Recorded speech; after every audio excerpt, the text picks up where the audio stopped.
غور کرو، جب گھر میں دسترخوان لگتا ہے تو ماں کیا کہتی ہے؟ بیٹا آپ کھا لیں، گرم گرم روٹیاں ہمیں دیتی ہے، گرم سالن نکال کے دیتی ہے، خود نہیں بیٹھتی کھانے کے لیے، خود خدمت کرتی رہتی ہے۔ مجھے تو یاد نہیں پڑتا کہ آج تک کبھی امی نے یہ کہا ہو کہ آج میں نے اپنی پسند کی چیز بنائی ہے۔ جب بھی کھانا بنایا بیٹے کی پسند کا بنایا، بیٹی کی پسند کا بنایا، ہمارے والد کی پسند کا بنایا، اور خود کیا کھایا؟ غور کیجیے، خود کب کھایا؟ ہمیں گرم کھانا کھلایا، خود بچا ہوا کھاتی رہی، خود ٹھنڈا ہو کر کھاتی رہی۔ ایک دوست نے اپنے دوست سے پوچھا کہ بتاؤ تمہاری والدہ کی پسندیدہ ڈش کون سی ہے؟ کافی دیر تک سوچتا رہا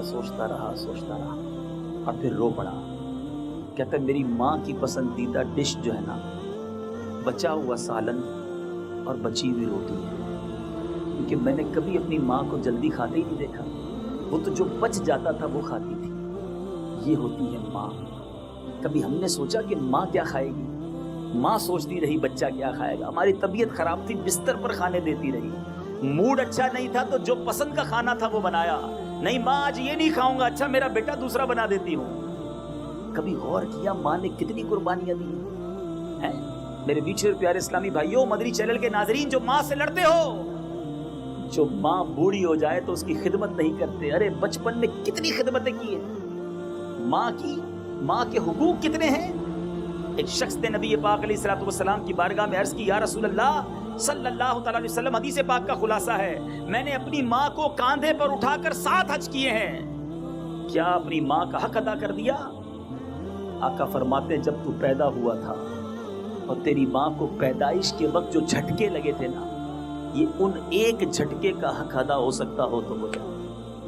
آج بندہ ماں کو کہتا ہے ماں اب اور کیا کروں تیرے لیے، پیسے بھی لا کر دے دیتا ہوں، تجھے الگ کمرہ لے کر دے دیا، اور کیا کروں تمہارے لیے، اب میری بھی لائف ہے۔ توبہ توبہ توبہ، جن ماں باپ نے ہماری اتنی خدمت کی ان سے یوں بات کی جاتی ہے، ان کو یہ رپلائی دیا جاتا ہے ارے بچپن میں کتنی تکلیفیں اٹھائیں ہمارے ماں باپ نے ہمارے لیے، مگر آج ہم ان کے لیے کوئی خدمت کرنے کے لیے تیار نہیں۔ آج میں ان ہستیوں کی بات کر رہا ہوں کہ زمانہ جن کے چرچے کھاتا ہے، جن کے زمانے میں بڑا نام تھا، مگر آؤ میں بتاتا ہوں کہ ماں کے ساتھ وہ کیسے تھے۔ حضرت امام اعظم ابو حنیفہ رضی اللہ تعالیٰ عنہ کروڑوں حنفیوں کے امام ہیں، ارے وہ امام ہیں کہ جن کے شاگرد بھی مجتہد تھے، آپ کے علم کا چرچا تھا، مگر آپ کا حال یہ تھا کہ آپ کی والدہ محترمہ، آپ کے والد آپ کے بچپن میں انتقال کر گئے، آپ کی والدہ مدت تک زندہ رہی، والدہ کی خوب خدمت کرتے، مگر والدہ کا مزاج تھوڑا سا عجیب تھا۔ والدہ کیا کرتی تھی کہ کوفہ کے اندر ایک مشہور واعظ تھے، مقرر تھے، حضرت امام اعظم سے جب کوئی مسئلہ پوچھنا ہوتا تو کہتی جاؤ عمر بن زر سے پوچھ کر آؤ۔ آپ جب جاتے اس خطیب کے پاس کہ ماں نے مسئلہ پوچھا ہے تو وہ کہتے حضور آپ اتنے بڑے مفتی ہیں، لوگ آپ کا فتویٰ مانتے، ساری دنیا میں آپ کے فتوے کی دھوم ہے، آپ مجھ سے مسئلہ پوچھنے آئے ہیں؟ کہتے میری ماں کا حکم ہے اس لیے آیا۔ عمر بن زر کہتے حضور ایسا کریں آپ ہی جواب دے دیں، میں وہی جواب دہرا دیتا ہوں، اب ماں کو جا کے کہہ دیجئے گا کہ عمر بن زر نے جواب دیا ہے۔ امام اعظم یہی کرتے، مسئلہ بھی بیان کرتے، جواب بھی دیتے، عمر بن زر بھی وہی جواب دہراتے، واپس ماں کے پاس آتے، ماں کو کہتے ماں عمر بن زر نے یہی جواب دیا ہے۔ اے میرے میٹھے اور پیارے اسلامی بھائیوں، ایک بار کیا ہوا سنو، آپ کا ایمان تازہ ہو جائے گا۔ آپ کی والدہ کبھی کبھی اصرار کرتی آج مسئلہ خود جا کر پوچھو، تو آپ کہتے چلو، اپنی والدہ کو لے کر کیسے جاتی؟ آپ کا گھر میلوں دور تھا اس جگہ سے جہاں وہ قاضی جو وائس تھا وہ رہتا تھا۔ امام ابو یوسف کہتے ہیں ایک دن میں نے دیکھا امام اعظم ابو حنیفہ اپنی والدہ کو خچر پر بٹھا کر عمر بن زر کے پاس لے کر جا رہے ہیں تاکہ اس مسئلے پر گفتگو کر سکیں۔ اور میرے میٹھے پیارے اسلامی بھائیوں، دنیا جانتی تھی آپ کا مرتبہ کیا ہے، آپ لے کر جاتے، والدہ پردے میں رہ کر مسئلہ پوچھتی، وہ جواب دیتا، آپ اپنی والدہ کو پھر خچر پر بٹھاتے اور والدہ کو گھر تک لاتے۔ ایک موقع پر امام اعظم نے یہ نہ کہا کہ ماں تم جانتی نہیں میں کتنا بڑا مفتی ہوں، ساری دنیا میں میرا فتویٰ چلتا ہے، میں حنفیوں کا امام ہوں اور تم مجھے ایک خطیب کے پاس بھیج رہی ہو، مجھ پر یقین نہیں ہے۔ ماں سے الجھتے نہیں تھے، جو ماں کہتی تھی وہ مانتے تھے۔ بعض اوقات لوگ گھر جا کر بولتے ہیں ماں میں بڑا آدمی بن گیا ہوں، میں مینیجر ہو گیا ہوں، ارے میں نگران ہوں، میرے نیچے اتنے لوگ ہیں، اور آپ مجھ سے اس طرح بات کرتی ہیں، پتہ نہیں میں کتنا بڑا آدمی ہو گیا ہوں۔ ارے تم کچھ بھی بن جاؤ، اپنی ماں کے تم بیٹے ہی رہو گے، ماں کو نہیں کہنا میں کیا بن گیا ہوں. ارے جو بنا ہے وہ ماں کی دعا سے تو بنا ہے, اور ماں کو افسری دکھانے چلا ہے. ماں کے قدموں میں بیٹھ جا, اللہ اور بلندی عطا کر دے گا. ماں کو کبھی نہ کہنا کہ ماں میرا مقام یہ ہے. ارے ماں کا مقام ہم اس کے قدموں کے دھول کے برابر بھی نہیں. میں آپ کو امام اعظم کا واقعہ سنا رہا ہوں. آؤ, بایزید بستامی رحمت اللہ تعالی علیہ امام الاولیاء ہیں. آپ کا حال کیا تھا, ماں کا ادب کتنا. ایک بار والدہ نے کہا بیٹا پانی لا دو. آج ہم کیا کہتے ہیں, امی خود ہی بھر لو. بلکہ افسوس کی بات یہ, میں جانتا ہوں ایسے لوگوں کو جو آج بوڑھی ماں کو بھی کہتے ماں پانی پلا دو. ارے یار ساری زندگی اس نے خدمت کر لی, اب تو تم اٹھ کے اس کو پانی پلاؤ, اب اس کی خدمت خود کرو. آج بوڑھی ماں کو رات کو آواز دیتے ماں پانی پلاؤ, وہ ماں پھر بھی کھڑی ہوتی ہے, کبھی نہیں کہتی بیٹا اب تو پی لے. ماں بچے کو آدھی رات کو کھڑی ہو کر پانی پلانے کے لیے تیار ہے, مگر آج ماں کو ہم کہتے ہیں ماں میرے پاس ٹائم نہیں. سنو, بایزید بستامی رحمت اللہ تعالی علیہ, والدہ نے کہا بیٹا پانی پینا ہے. امام الاولیاء ہیں, پانی کا پیالہ لے کر حاضر ہوئے. ماں کے پاس پہنچے تو ماں سو گئی. ہم کیا کریں گے, پیالہ برابر میں رکھ کے ہم بھی سو جائیں گے. بایزید بستامی کھڑے رہے. سردی کی رات تھی, پانی ہاتھ پر کچھ گرا, وہ پانی برف بن گیا. اب کھڑے رہے. صبح ہو گئی, ماں کی آنکھ کھلی, پوچھا بیٹا کیوں کھڑے ہو. کہا ماں رات آپ نے پانی مانگا تھا, پانی لے کر آیا تو ماں سو گئی تھی. کہا بیٹا رکھ دیتے. کہا نہ جانے ماں پتہ نہیں کب آپ کی آنکھ کھلتی, آپ کو پانی کی ضرورت ہوتی, بے ادبی ہو جاتی. اب جب گلاس کو ہاتھ سے الگ کیا, چونکہ برف جم چکی تھی, چمڑی بھی ادھر گئی, آپ کے ہاتھ سے خون بہنے لگا. آپ کی ماں نے جب یہ حال دیکھا, اللہ کی بارگاہ میں دل سے اپنے بیٹے کے لیے دعا کی. اللہ نے دیکھو بایزید بستامی کو کتنا بڑا مرتبہ عطا کر دیا. ارے دعائیں لو اپنے ماں باپ کی, اللہ بہت بڑی کامیابی عطا کر دے گا. جن کو ماں باپ کی دعائیں مل جائیں وہ کبھی ناکام نہیں ہوتے. بد نصیب ہیں وہ لوگ جو ماں باپ کا دل دکھاتے ہیں. ارے جن کے لیے ماں باپ کڑتے ہیں اور دل سے برا جانتے ہیں, اس بچے کا بننا کیا ہے. خدا را اس نعمت کی قدر کر لیجیے. اے میرے میٹھے اور پیارے اسلامی بھائیوں, اور کتنے اولیاء کرام کے واقعات سناؤں. بایزید بستامی رحمت اللہ تعالی علیہ کے بارے میں آپ نے سنا. سیدنا ابو الحسن خرقانی رحمت اللہ تعالی علیہ اللہ کے بہت بڑے ولی ہیں.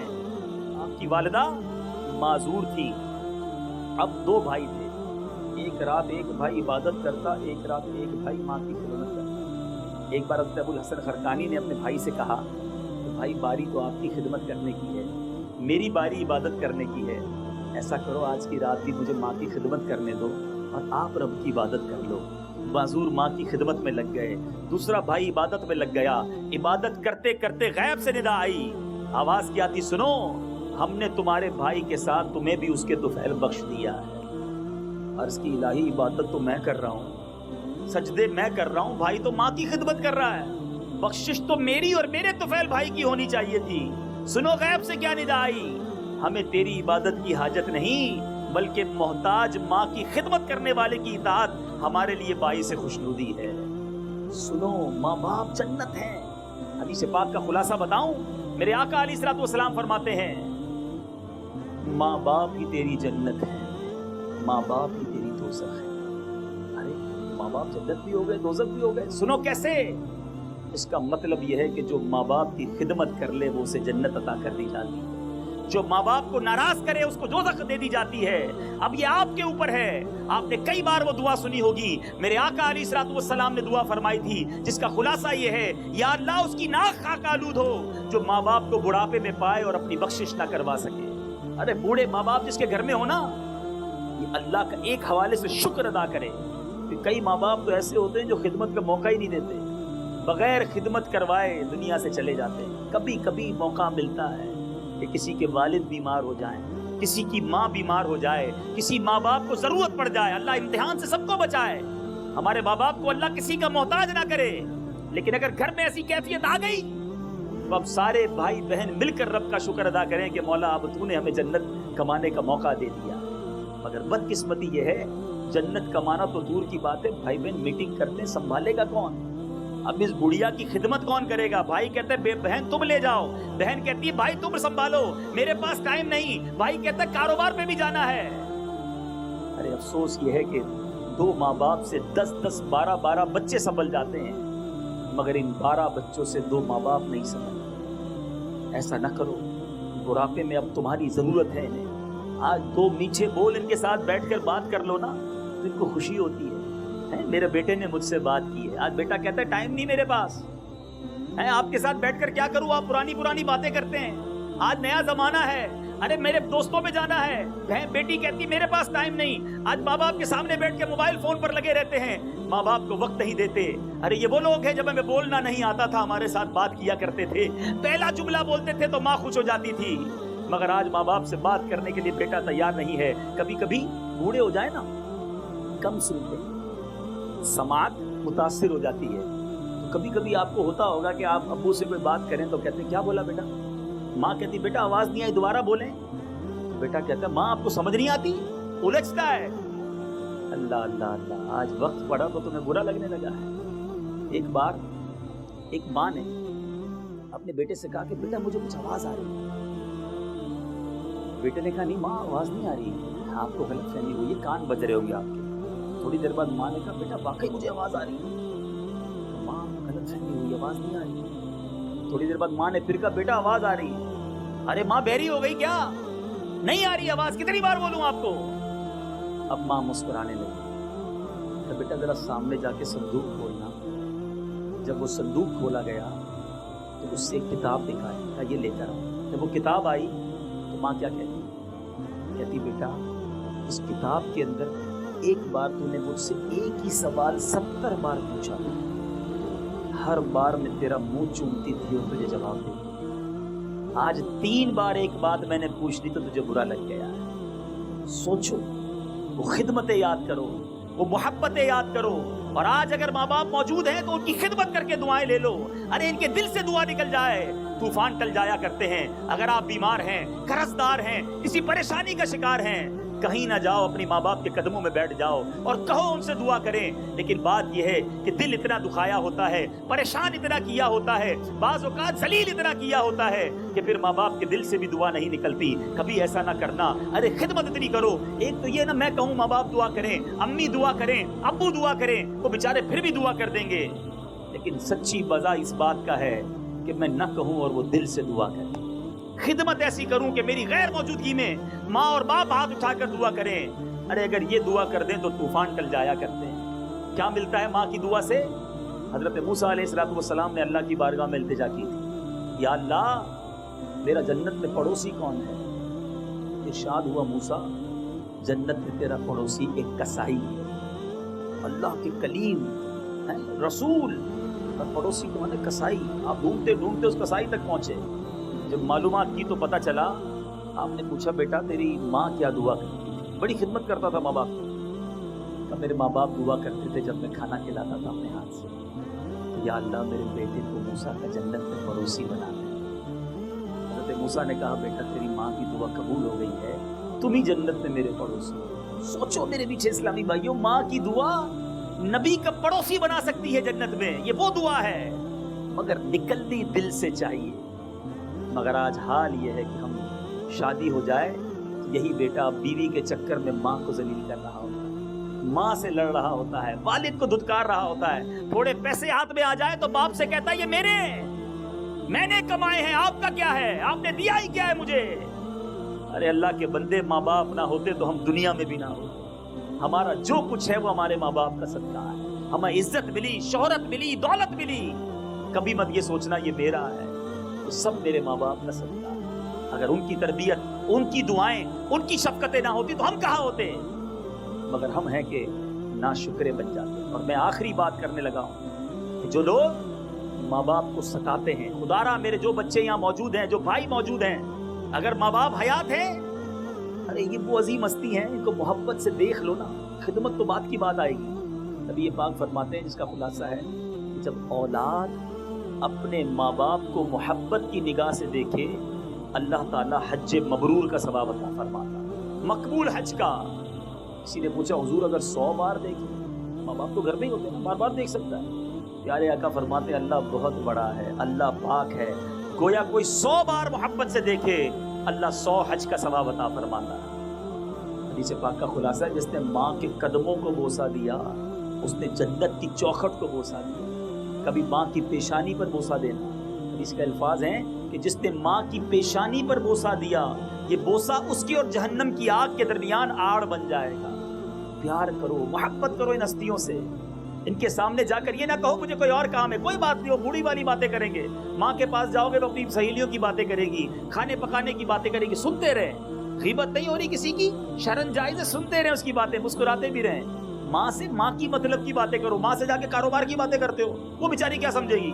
بوڑھا والد ہے، اس کے پاس جا کے اس کی جو پسند کے ٹاپک ہے نا، ماں باپ کو وہ باتیں اچھی جو لگتی وہ ان کے ساتھ جا کے شیئر کریں، کوئی بات نہیں آپ کو اچھی نہیں لگ رہی مگر شرن جائز ہے، کسی کی غیبت نہیں ہے، برائی نہیں ہو رہی، بیٹھ جائیں ان سے ان کی پسند کی باتیں کریں۔ اور سنیں، ابو کو بعض اوقات کچھ لوگوں کو فروٹ بڑے پسند ہوتے ہیں، کوئی فروٹ لے کر جائیں، والدین میں سے کوئی چیز اچھی لگتی ہے وہ لے کر جائیں، ان کو اس موضوع کی طرف لے کر آئیں جو ان کو بڑا اچھا لگتا ہے، ان سے بات کریں، ان کے دل کی بات سنیں۔ بڑھاپے میں اکیلے پن میں ہوتے ہیں مگر ہمارے پاس ٹائم نہیں ہے، کبھی یہ نہ کرنا۔ اور جو ماں باپ کو ستاتا ہے، اور گناہوں کی سزائیں تو مرنے کے بعد ہوتی ہیں نا، یہ وہ گناہ ہے اے میرے میٹھے اسلامی بھائیوں جس کی سزا دنیا میں دکھائی جاتی ہے۔ میں آپ کو چیلنج سے کہتا ہوں، کبھی آپ کو کسی کے بچے نافرمان ملے نا، بچے ماں باپ کی بات نہیں مان رہے، بدتمیزی کر رہے ہیں، تنگ کر رہے ہیں، تو چیک کیجئے گا اس نے بھی اپنے ماں باپ کو تنگ کیا۔ جس نے اپنے ماں باپ کی خدمت کی وہ اپنی اولاد میں سکھ دیکھتا ہے،